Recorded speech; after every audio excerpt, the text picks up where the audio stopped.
The stars looked cold and distant through the viewing window of the massive ship. Inside, something terrible was happening. The dragons were dying.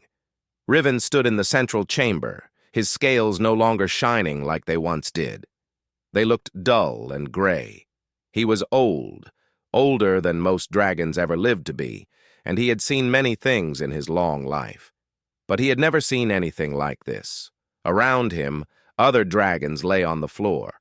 Some were young, some were old like him, all of them were sick. Their breathing came in short, painful gasps. Their eyes had lost their fire. Even the strongest warriors could barely lift their heads. "Father?" a voice called softly. Riven turned to see his daughter, Sora. She was young and had been beautiful once, with scales that shimmered like moonlight on water. Now those scales were turning gray too. She walked slowly toward him, each step seeming to take great effort. "How many today?" Riven asked, though he already knew the answer would hurt. "3 more," Sora said quietly. "Elder Tay, young Hyun, and little Bora. They stopped breathing this morning." Riven closed his eyes. The pain in his chest had nothing to do with the sickness. 3 more deaths. That made 47 in total. Their colony ship held 200 dragons when they started this journey. Now only 153 remained alive, and all of them were sick. "Have the healers found anything?" Riven asked. Sora shook her head. "They have tried everything, every medicine we know, every treatment our people developed over 10,000 years. Nothing works. The sickness just keeps spreading." Riven walked to the window and looked out at the stars. His people had been traveling through space for 3 generations, looking for a new home world. They had left their dying planet behind, hoping to find paradise among the stars. Instead, they found this mysterious plague. It started small. One dragon felt tired, then another. Soon, everyone on the ship was sick. The healers studied the illness day and night. They took samples. They ran tests. They tried every cure they could think of, but nothing helped. The sickness only grew worse. "We are going to die out here," Sora said softly. "All of us. Our entire species will end on this ship, floating in the darkness." Riven wanted to argue. He wanted to tell her she was wrong, but he could not lie to his daughter. She spoke the truth. "There must be something we have not tried," Riven said. "Someone who can help us." "We have the best healers in our species," Sora replied. "If they cannot cure this, who can?" Riven was quiet for a long moment. Then he said something that made Sora's eyes go wide. "What about the humans?" Sora stared at her father. "The humans? Father, they are primitive. They barely understand basic medicine. Their technology is thousands of years behind ours. What could they possibly do that we cannot?" "I do not know," Riven admitted. "But we have tried everything our people know. Maybe we need someone who thinks differently, someone who does not know our ways." "The other elders will never agree," Sora said. "You know how our people feel about humans. We have always kept our distance from them." "The other elders are dying," Riven said firmly. "We are all dying.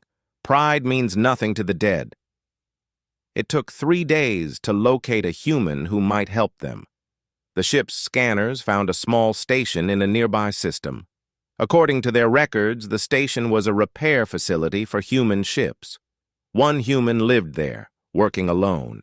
His name was Minho. Riven took the small shuttlecraft to the station himself.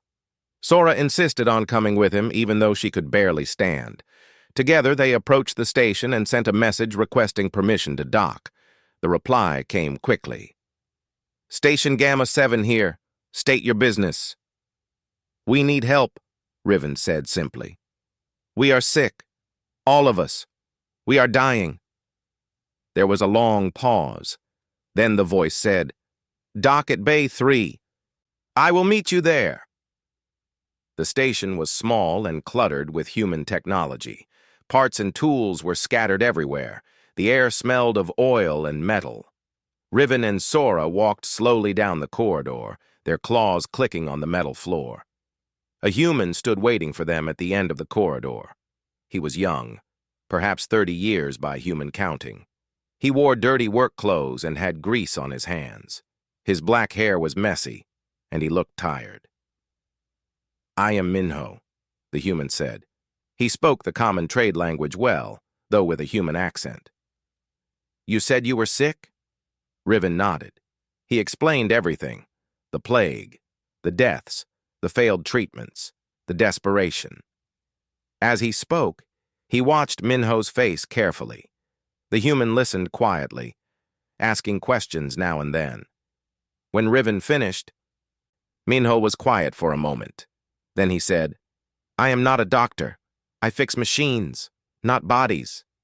"Please," Sora said, her voice breaking. "We have nowhere else to turn. Everyone is dying. Children are dying." Minho looked at her. His eyes were kind but sad. "I can try to help, but I will need something from you first." "Anything," Riven said immediately. "Money, resources, whatever you need." "Not that," Minho said. He looked Riven directly in the eyes. "I will need full access to your ship, every system, every room, every piece of technology, and I will need you to trust me completely, even when what I do seems strange or wrong, even when you do not understand my methods." Riven felt as if the floor had dropped away beneath him. What Minho asked was impossible. Dragons never allowed outsiders into their ships. Never. Their technology was sacred. Their privacy was absolute. It was one of their oldest laws. "You ask too much," Riven said slowly. "I know," Minho replied. "But if you want my help, those are my terms. I cannot work with one hand tied behind my back. I cannot help you if you hide things from me or question everything I do. Either you trust me completely, or I cannot help at all." Sora looked at her father. Riven looked at Minho. The human stood calmly, waiting for an answer. He did not beg. He did not argue. He simply waited. Riven thought about the dying dragons on his ship. He thought about the children. He thought about his species ending in the darkness of space. He thought about pride and tradition and all the reasons why dragons kept to themselves. Then he made his choice. "I agree to your terms," Riven said. "You will have full access. We will trust you." Minho nodded once. "Then let us go save your people." As they walked back to the shuttle, Sora whispered to her father, "Do you think he can really help us?" Riven looked back at the human following behind them. Minho was so small compared to dragons, so young, so primitive by dragon standards. "I do not know," Riven admitted, "but I know one thing. His reply will change everything." He had no idea how right he was. The dragon colony ship was massive. It stretched nearly 2 kilometers from end to end, with towers and chambers built in ways that made no sense to human eyes. The metal was strange, almost alive, responding to the dragons who touched it. Minho had never seen anything like it. "This is incredible," he whispered as he stepped aboard. Sora led him through the corridors. Other dragons watched from doorways and chambers. Their eyes followed the small human with suspicion and fear. Some looked angry. Dragons did not like strangers in their home, especially not humans. "Ignore them," Sora said quietly. "They do not understand why you are here." "Do you understand?" Minho asked. Sora was quiet for a moment. "No," she admitted, "but I trust my father, and right now, trust is all we have left." They reached the medical bay. It was a large room filled with equipment Minho could not identify. Dragon healers worked over sick patients, their movements slow and tired. Everyone here was sick too. A dragon looked up as they entered. She was older, with dark blue scales and wise eyes. This was Yuna, the chief healer. So this is the human, Yuna said. Her voice was not friendly. The one who thinks he can cure what we cannot. I never said I could cure it, Minho replied calmly. I said I would try to help. We do not need help from primitives, another healer said from across the room. His name was Tai, and he looked at Minho like he was an insect. We have studied medicine for 10,000 years. What can you possibly know that we do not? Minho did not answer. Instead, he walked around the medical bay, looking at everything. He touched nothing, but his eyes moved constantly, taking in every detail. What are you doing? Yuna asked. Looking, Minho said simply. At what? The patients are over here. I see them, Minho said. But I am not looking at them right now. This confused the dragons even more. Yuna and Tai exchanged glances. What kind of healer did not look at the sick? Minho spent the next hour asking questions. Strange questions. He asked about the ship's construction. He asked about when the sickness started. He asked about what star systems they had traveled through. He asked about the ship's power source. What does any of this have to do with the plague? Tai demanded. Maybe everything, Minho said. Maybe nothing. I need to understand the whole picture. The whole picture is simple, Tai snapped. We are sick. We are dying. Stop wasting time with foolish questions and create a cure. Minho turned to look at the angry healer. Have you tried creating a cure?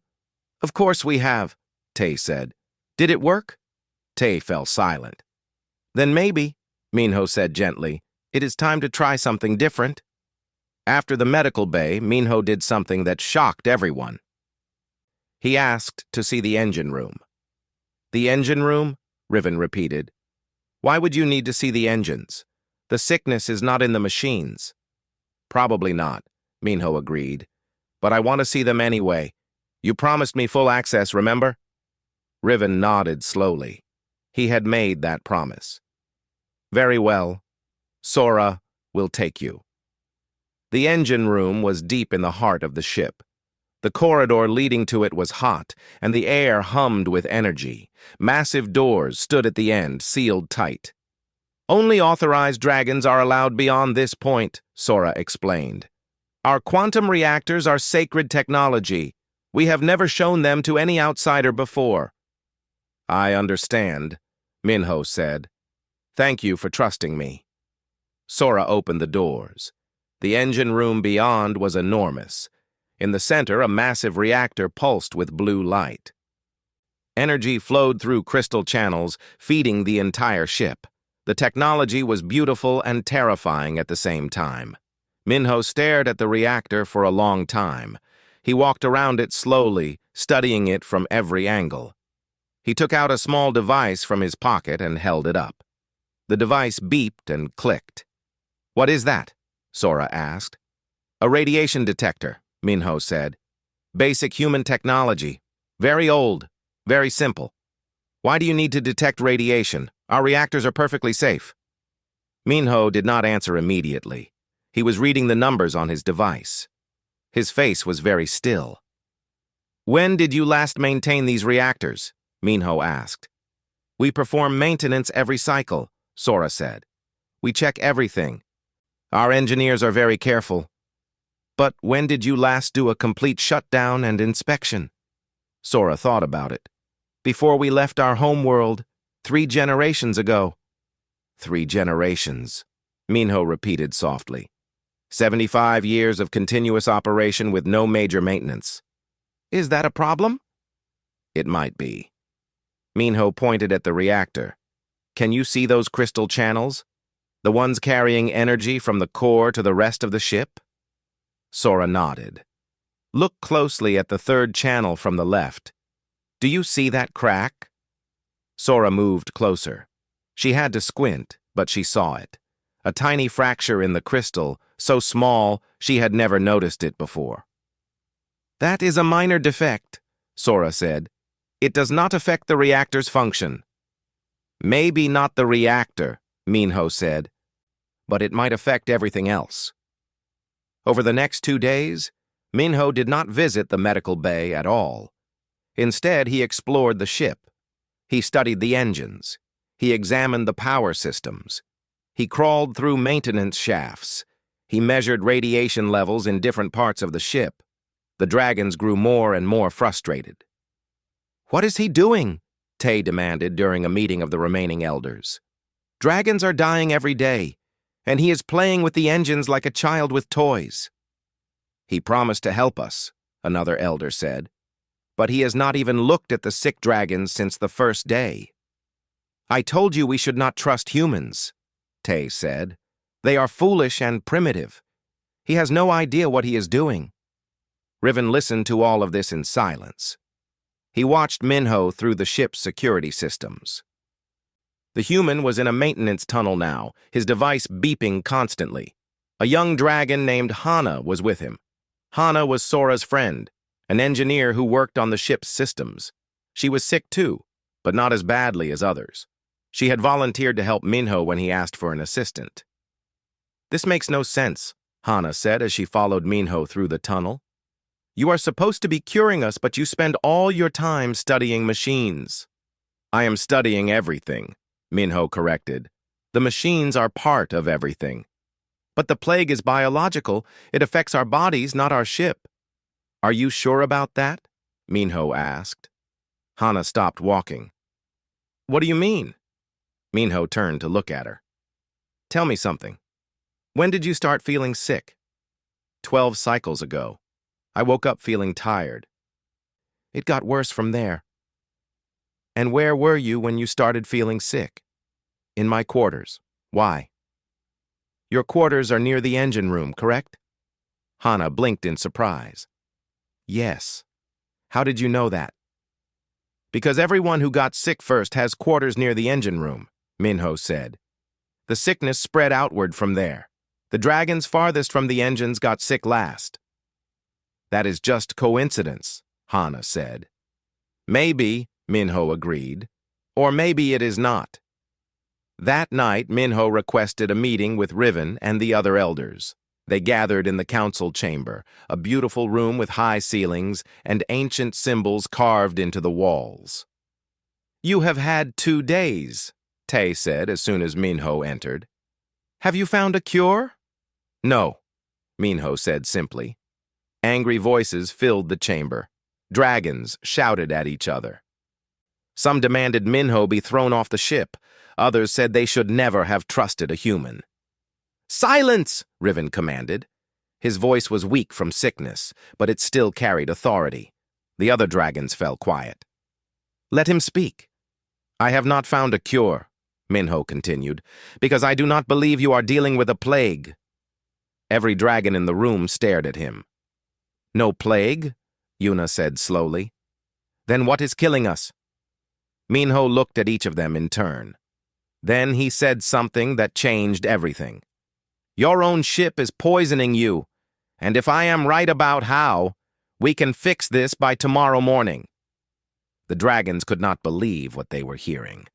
But looking at Minho's face, at the certainty in his eyes, they began to wonder.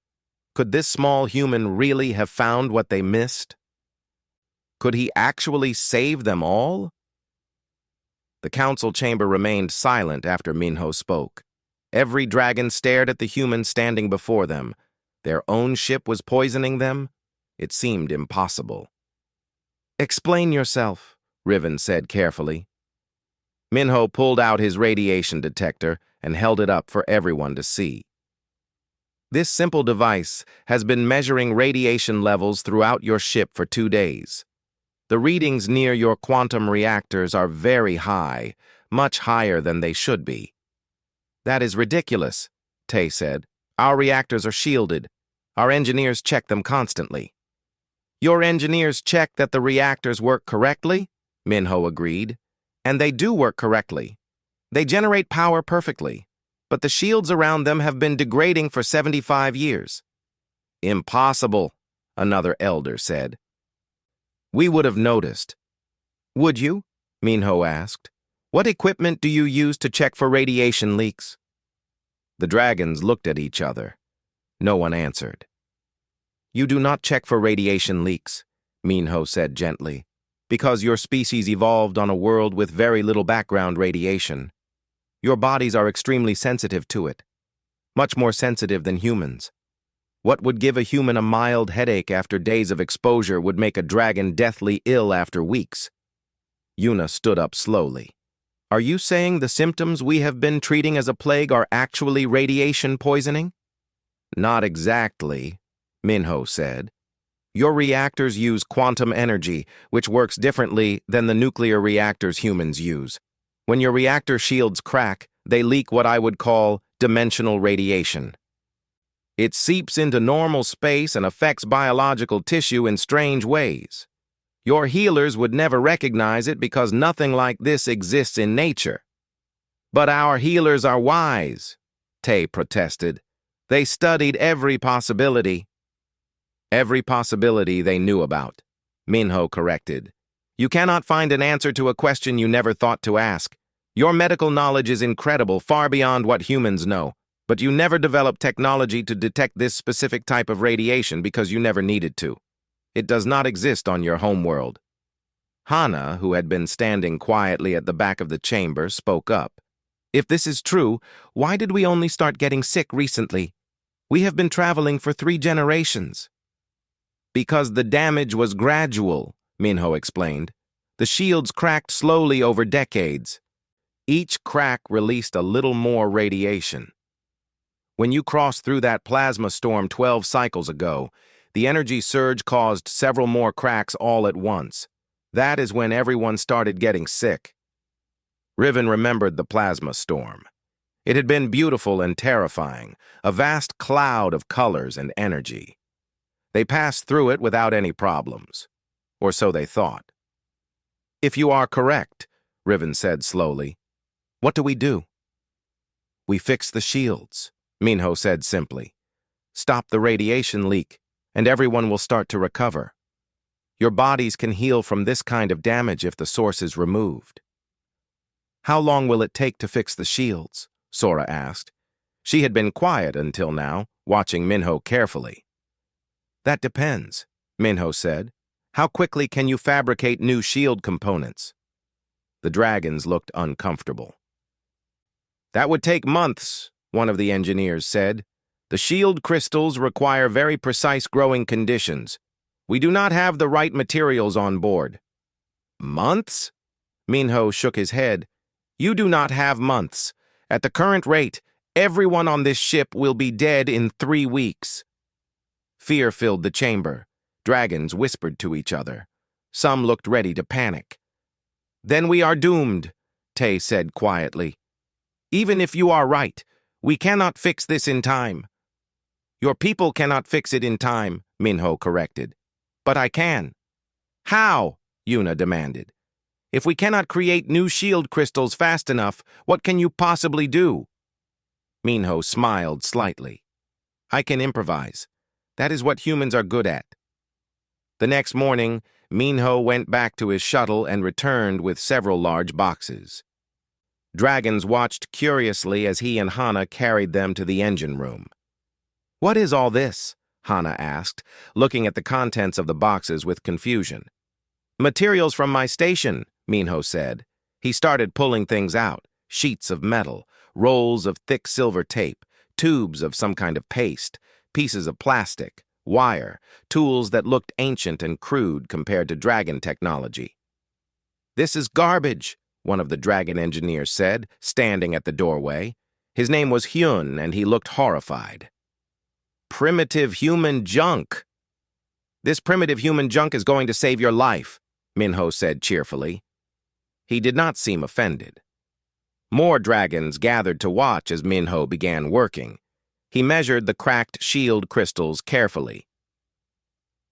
Then he took the metal sheets and started cutting them into precise shapes using a simple saw. What are you doing? Hyun asked. Creating temporary shields, Minho explained as he worked. These metal alloys are good at blocking dimensional radiation. Not as good as your crystals, but good enough. You cannot just tape metal over our quantum reactors, Hyun shouted. That is insane. Why not? Minho asked. Because Because it is crude. It is ugly. It goes against every principle of proper engineering. Will it work? Minho asked. That is not the point. That is exactly the point, Minho said. He finished cutting a piece of metal and held it up to the light, checking its shape. Your way would take months and you would all be dead. My way will take 6 hours and you will all live. Which sounds better? Hyun could not answer that. Minho kept working. He placed the metal sheets around the cracked crystals, securing them with the silver tape. The tape was incredibly strong, designed for emergency hull repairs on human ships. It looked terrible, like someone had tried to fix a priceless artifact with children's craft supplies. This is a disaster, another dragon engineer, Minji said. She watched with her face twisted in disgust. This is an insult to our technology. Your technology is amazing, Minho agreed, not looking up from his work. But your technology is not perfect. Nothing is perfect. Humans learned that lesson a long time ago. What do you mean? Sora asked. She had been watching quietly from the side. Minho paused in his work and looked at the gathered dragons. Humans are not the strongest species in the galaxy. We are not the smartest. We do not have the best technology. We did not evolve to be perfect at anything. We know this, Tay said. This is why we keep our distance from you. Right, Minho said. But you know what humans are very good at? Surviving anyway. Do you know how many times human civilization almost ended? 13 times. 13 times we came close to extinction. Wars, plagues, natural disasters, climate change. Every time, we survived. Do you know how? No one answered. By being flexible, Minho said. By trying new things. By not being too proud to use whatever works, even if it is not elegant. A human ship breaks down in space. We do not sit around waiting for proper replacement parts. We use whatever we have, wire and tape and hope. We call it duct tape engineering, and it has saved more human lives than any advanced technology ever did. He held up his roll of silver tape. This tape costs almost nothing. Any human can buy it. It is made from basic materials, but it is strong, flexible, and heat-resistant. It can seal a crack in a hull. It can hold broken equipment together. It can even block radiation when used correctly. It is not pretty. It is not sophisticated. But it works. Minho went back to his task. Your people spent 10,000 years perfecting your technology. That is wonderful. But you never learned how to make do with less. You never had to. When your perfect shields cracked, you had no backup plan. You only knew one way to fix them, and that way was too slow. So you fix our priceless quantum reactors with tape, Hyun said bitterly. Yes, Minho said simply. And you live. Is your pride worth more than your lives? The dragons had no answer to that. Minho worked through the morning and into the afternoon. Hana helped him, learning his methods. He showed her how to shape the metal sheets, how to layer them for maximum protection, how to seal every gap with the special paste that blocked radiation. This paste smells terrible, Hana said, wrinkling her nose. I know, Minho agreed, but it works. That is all that matters. Slowly, the other dragons began to understand. They stopped criticizing and started watching more carefully. Some even began to help, following Minho's instructions. Minji was the first to admit it. This is actually clever, she said quietly, examining one of Minho's shields. The way you layered the different metals. It creates an interference pattern that disrupts the dimensional radiation. I would never have thought of this. Because you were trained to build things perfectly from the start, Minho said. Humans build things that barely work, then improve them over time. Different approaches, both have value. As the sun set on another cycle, Minho placed the final shield. He stepped back and checked his radiation detector one more time. The numbers had dropped dramatically. Not to zero, but low enough to be safe. It is done, he announced. The dragons gathered around looked at the engine room. The beautiful, gleaming quantum reactor was now covered in patches of dull metal held in place with silver tape. It looked like a magnificent sculpture that someone had tried to repair with trash. "It is hideous," Hyun said. "It is beautiful," Sora said softly. Everyone looked at her in surprise. "Because it means we will live." Minho smiled and packed up his tools. "Give it a few hours. The radiation levels will keep dropping. By tomorrow morning, everyone should start feeling better. In a week, most symptoms should be gone." "And then?" Riven asked. "Then you replace my temporary shields with proper ones when you reach the next station," Minho said. "These will hold until then, maybe longer." The old dragon looked at the human with new respect. "You saved us with tape and metal scraps." "I saved you with the human method," Minho corrected. "Adapt, improvise, survive. It is what we do best." The first sign came at dawn. A young dragon named Bora woke up and realized she could breathe without pain. For 12 cycles, every breath had felt like fire in her chest. Now the fire was gone. She sat up in her sleeping chamber and took a deep breath. Then another. No pain. No burning. She started crying from relief. Within an hour, word spread throughout the ship. Dragons who had been too weak to leave their beds were sitting up. The constant headaches were fading. The gray color that had taken over their scales was already starting to change back to normal. "It worked," Yuna said, standing in the medical bay with tears running down her face. Around her, patients who had been dying yesterday were now standing and talking. It actually worked. Tay sat in the corner, very quiet. He had spent 3 days telling everyone that Minho was a fool, that human methods were primitive and useless, that they should throw the human off the ship and die with their dignity intact. He had been wrong about everything. Minho stood near the entrance, checking his radiation detector.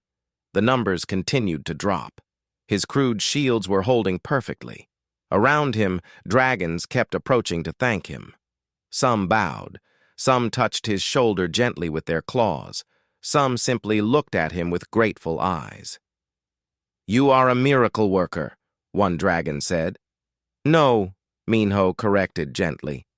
"I am just an engineer who was taught to think differently than you." Hana approached him, her scales already showing hints of their old shimmer. "How did you figure it out?" "The radiation, I mean. Our healers tested for everything." "They tested for everything they knew," Minho said. "But my people had to learn about radiation the hard way. Hundreds of years ago, humans did not understand it. We built weapons and power plants without knowing the danger. Many people got sick. Many died. So we learned to detect it, measure it, and protect against it. That knowledge saved your lives. Your species suffered so that ours could survive," Hana said quietly. "I never thought of it that way." "All species suffer," Minho said. "The question is what we learn from it." By midday, Riven called a formal assembly. Every dragon who could walk gathered in the Great Hall. Minho was brought to stand at the center, in the place of honor usually reserved for heroes and elders. Riven stood before his people, his scales already regaining some of their old luster. "My people," he began, his voice stronger than it had been in weeks. "We were dying. We had given up hope. We had accepted our fate." He turned to look at Minho.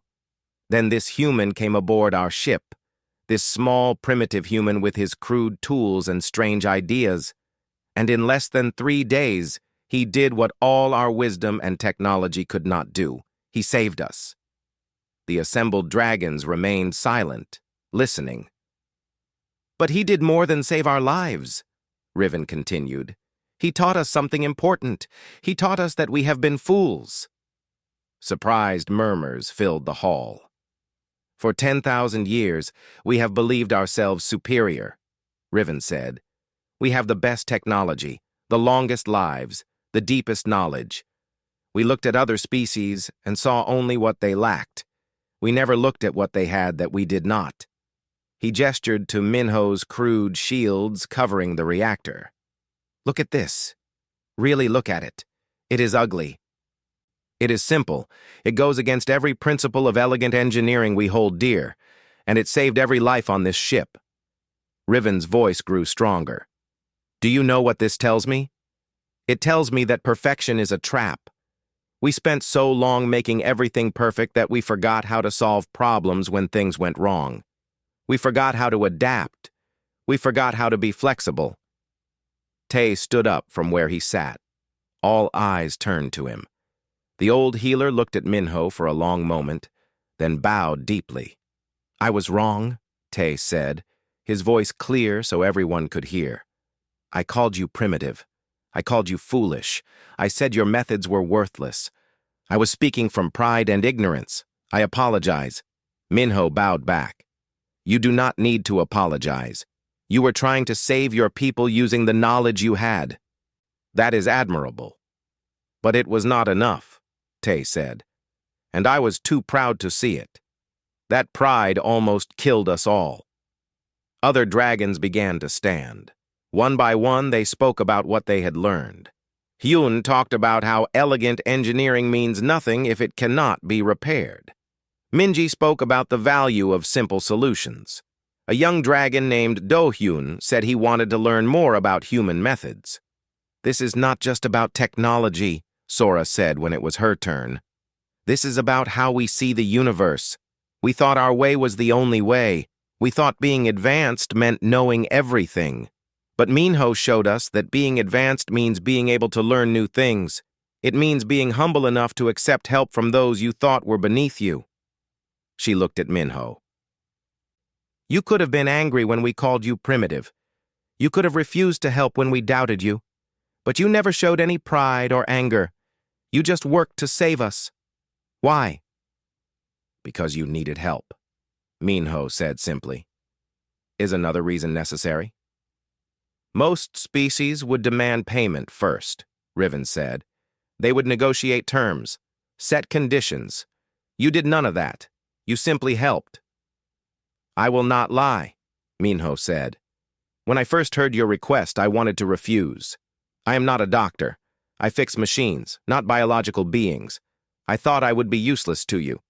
But then I saw how desperate you were, how you were willing to trust a stranger with your lives. How could I refuse? You could have failed, Yuna said. If your theory was wrong, we still would have died. You risked your reputation. Minho shrugged. Reputation means nothing to the dead. If I failed, at least I tried. That seemed more important than protecting my pride. The dragons were quiet, absorbing his words. Finally, Riven spoke. Minho, human engineer, you have given us the greatest gift possible. You have given us life. Name your price. Whatever you want, we will provide it. Technology, resources, knowledge, wealth. Ask, and it is yours. Minho was quiet for a moment. He looked around at all the dragons watching him. Then he smiled. I want nothing, he said. Confusion filled the hall. Dragons whispered to each other. Nothing? Impossible. Everyone wanted something. You must want something, Riven insisted. No one works for free. I did not work for free, Minho said. I was paid already.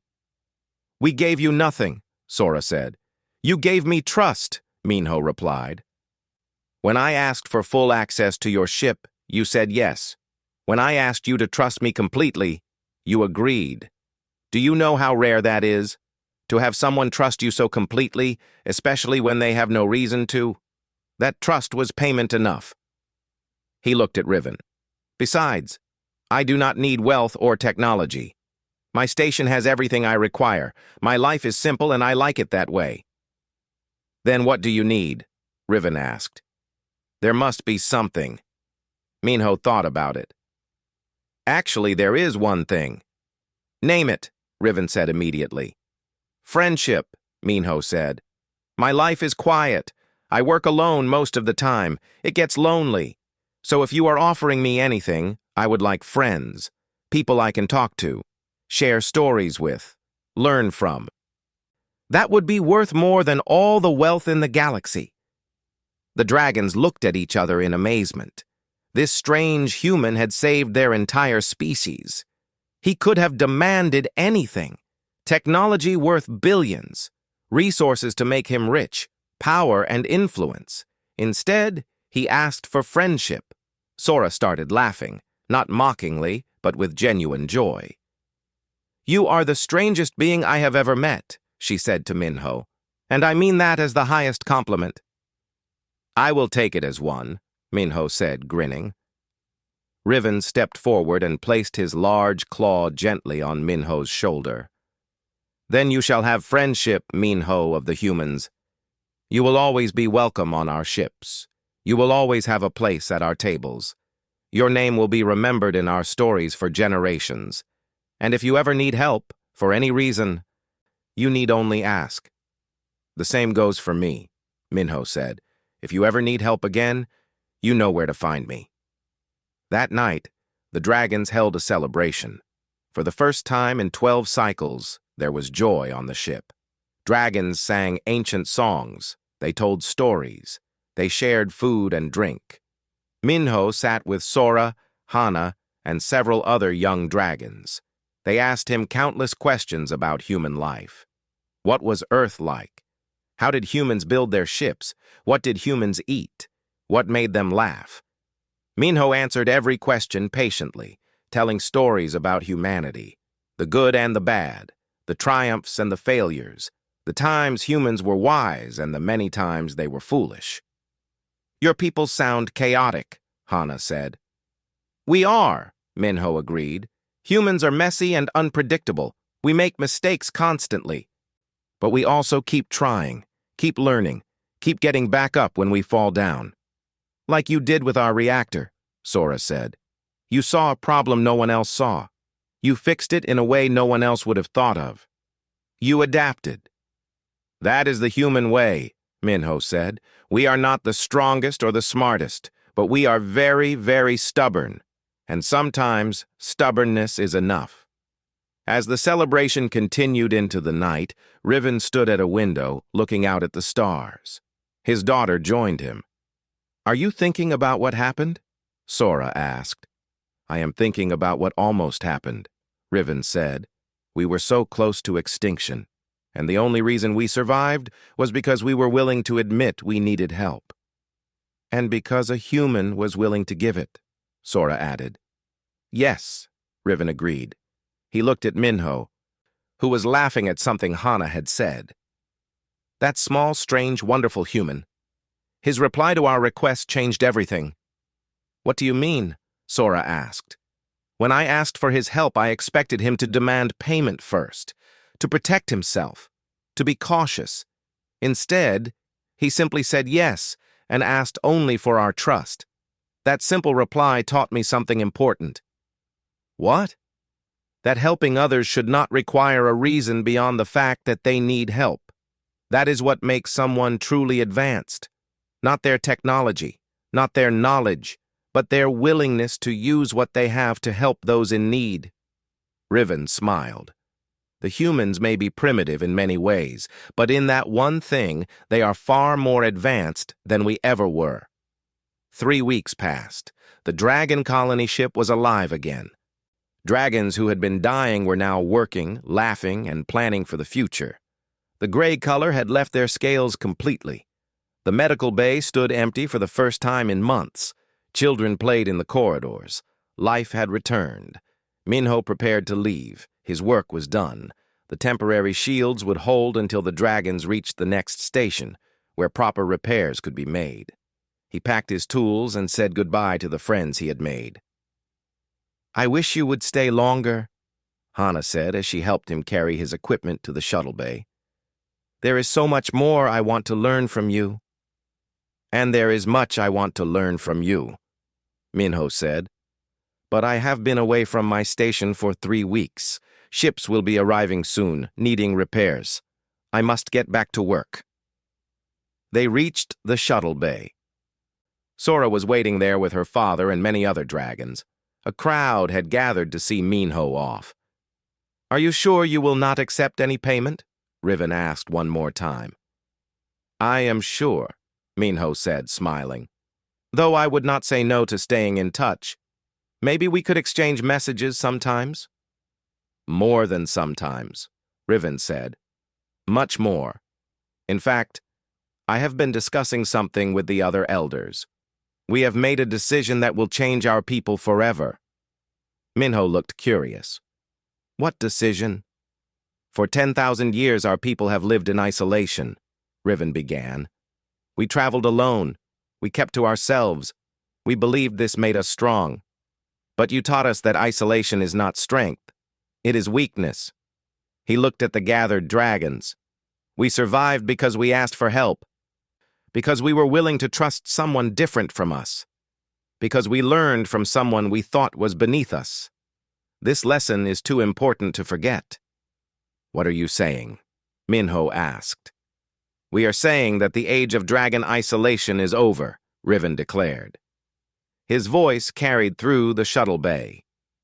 We will seek out other species. We will share our knowledge and learn from theirs. We will build friendships instead of walls. Excited whispers filled the bay. This was huge.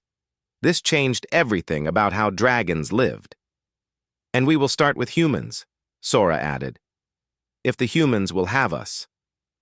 Why would humans not have you? Minho asked.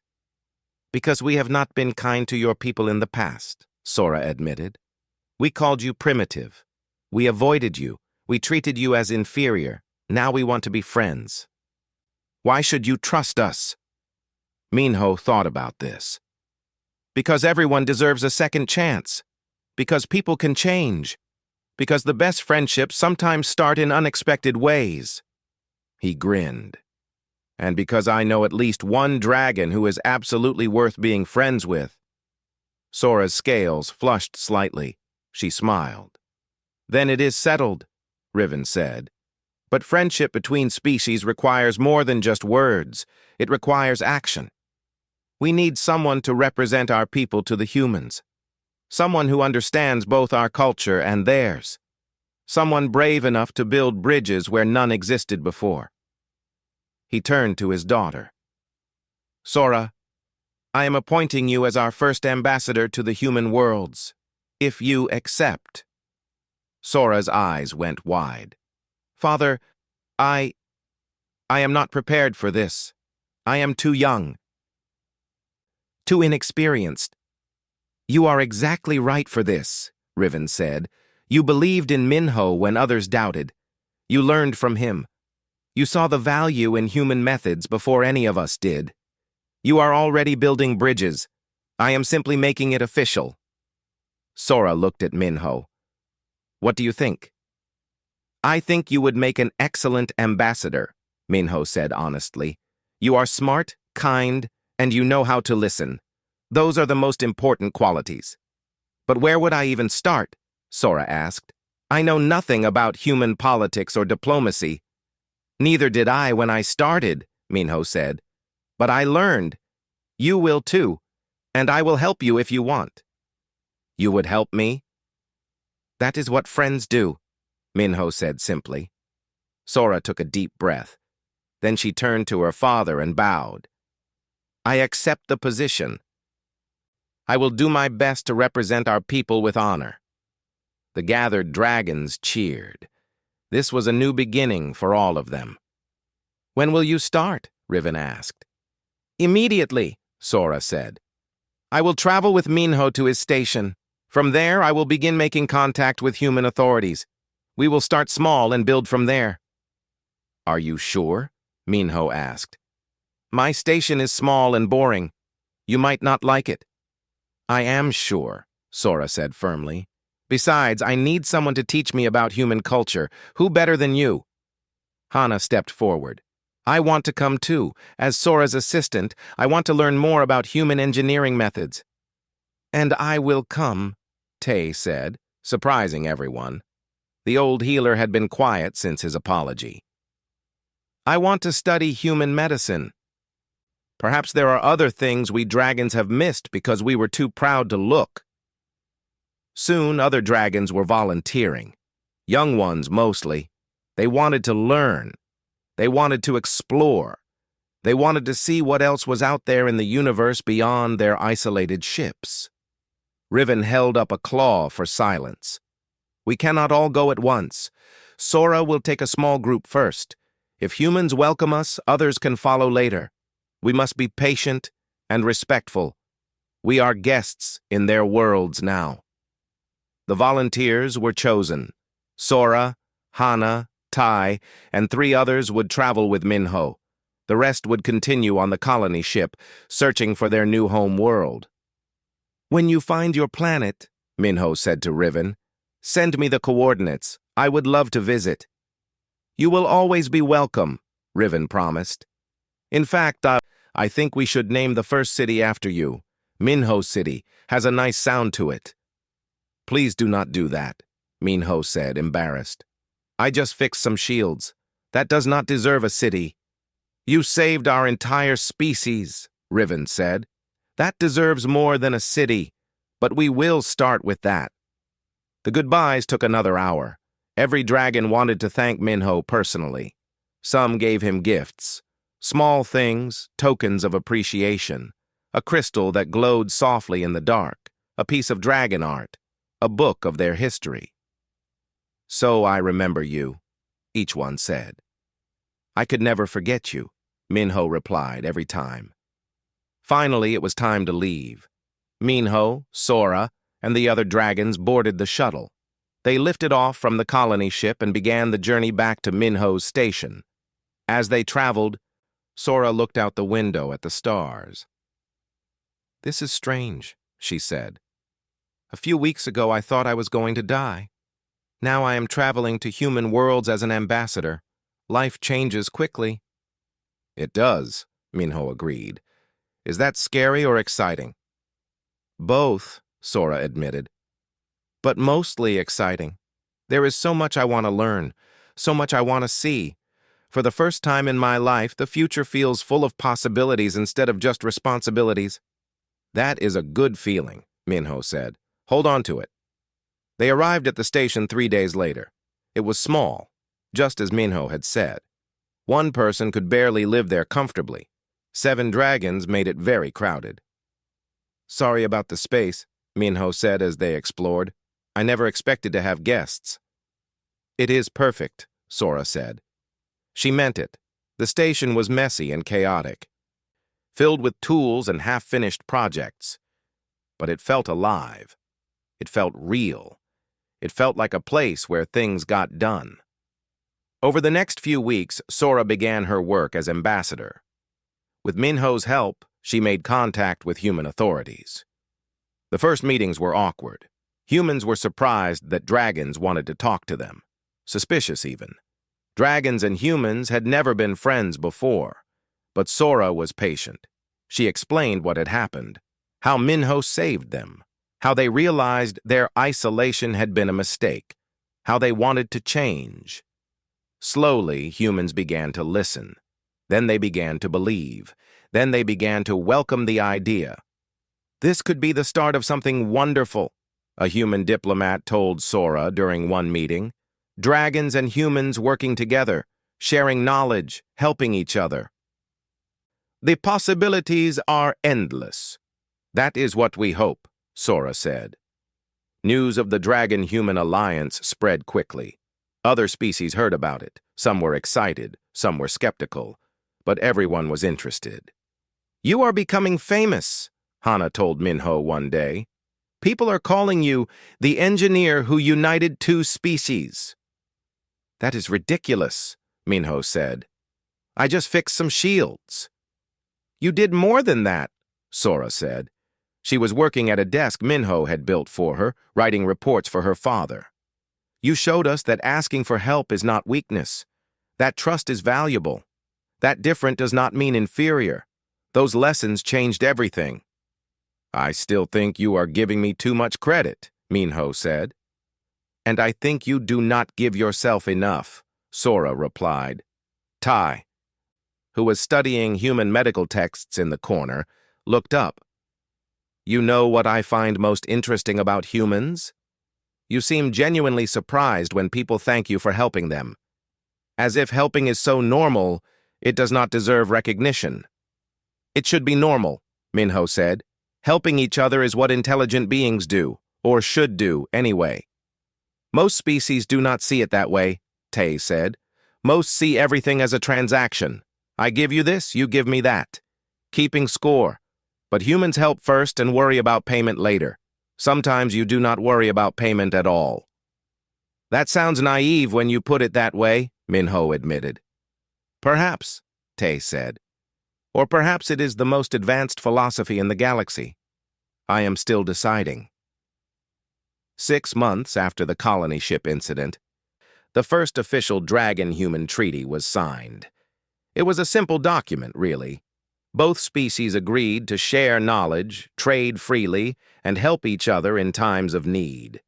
No complicated terms, no hidden clauses, just friendship made official. Sora represented the dragons at the signing ceremony. She wore special formal scales that shimmered with all the colors of the rainbow. Thousands of humans and dragons watched as she placed her claw mark on the document. This is a new beginning, Sora said in her speech afterward. For 10,000 years my people lived in isolation. We thought we knew everything. We thought we needed no one. Then we almost died because we were too proud to see our own limitations. She looked at Minho, who stood in the crowd. One human changed all of that. Not with weapons or threats. Not with wealth or power, but with compassion and knowledge freely given. He taught us that the measure of a species is not how much they know, but how willing they are to learn. Not how strong they are, but how willing they are to help others become strong. The crowd cheered. Minho tried to hide behind someone, but Sora called him forward anyway. He stood next to her, uncomfortable with all the attention. I am just an engineer, he said, when asked to speak. You are the engineer who saved an entire species, someone in the crowd shouted back. And you did it with tape, someone else added. Everyone laughed. Minho smiled. Yes, I did it with tape and metal sheets and human stubbornness, because sometimes the simple solution is the right solution. Sometimes asking for help is the bravest thing you can do. And sometimes the best thing you can offer someone is trust. He looked at Sora. The dragons gave me their trust when they had no reason to, when they were desperate and afraid. That trust changed both our species forever. So if there is a lesson here, it is this. Trust is the foundation of everything. Without it, there can be no friendship. Without friendship, there can be no future. After the ceremony, after all the speeches and celebrations, Minho and Sora stood alone on a balcony overlooking the city. It was night, and the stars were bright above them. Thank you, Sora said quietly. For what? Minho asked. For everything, for saving us, for being patient with us, for teaching us to be better than we were. You were always good, Minho said. You just needed a reminder. Maybe, Sora said. She looked up at the stars. My father finally found our new home world. He sent the coordinates yesterday. The colony will settle there in 3 months. That is wonderful, Minho said. Are you going to join them? Eventually, Sora said. But not yet. There is still so much work to do here. So many bridges to build, so many friendships to forge. She smiled. Besides, I have gotten used to your messy station. It feels like home now. You are always welcome to stay, Minho said, for as long as you want. They stood in comfortable silence for a while, watching the stars. Somewhere out there, the dragon colony ship was still traveling.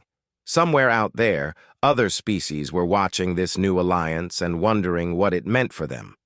But here, on this balcony, in this moment, 2 friends from 2 different worlds stood together, and that was enough. That was everything. The dragon herd had turned to a human for help, desperate and dying. His reply had been simple: "Trust me, and I will try." From that simple reply came salvation. From salvation came friendship. From friendship came an alliance that would change the galaxy forever. And it all started because one small human refused to let pride stand in the way of doing what was right. Sometimes, that is all it takes to change the world. Sometimes that is all it takes to save one.